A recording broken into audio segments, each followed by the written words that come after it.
Au cœur d'une vaste forêt se dressait un petit sapin, unique en son genre. Contrairement à voisins imposants, cet arbre était petit et fin, se sentant souvent seul et désolé. Les autres se moquaient de lui et l'appelaient le sapin nain.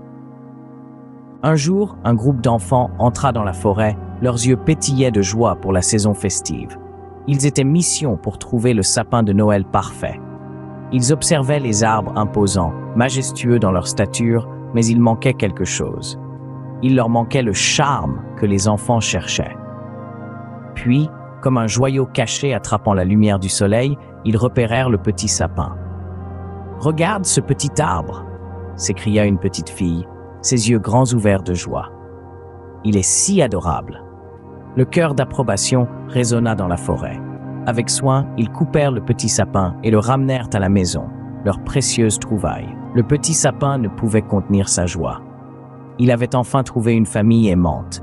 Drapé de guirlandes colorées et de boules scintillantes, il brillait plus que l'étoile la plus brillante.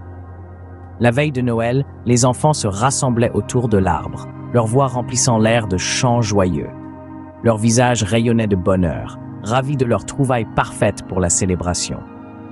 Le petit sapin, lui aussi, débordait de bonheur. Il avait enfin compris qu'il n'avait pas besoin d'être grand et robuste pour être aimé. Tout ce dont il avait besoin, c'était d'être lui-même. Alors, le voyage du petit sapin nous raconte une histoire d'acceptation de soi. Il nous enseigne que nous n'avons pas besoin de nous conformer aux normes collectives de grands et forts pour être aimés et appréciés. Nous avons juste besoin d'être fidèles à nous-mêmes, d'être nos individus uniques. Et cela, chers auditeurs, est la beauté du voyage du petit sapin. C'est un témoignage du pouvoir d'être différent, d'être unique, d'être vous. Alors souvenez-vous, tout comme le petit sapin, vous êtes unique en votre genre, et c'est votre force.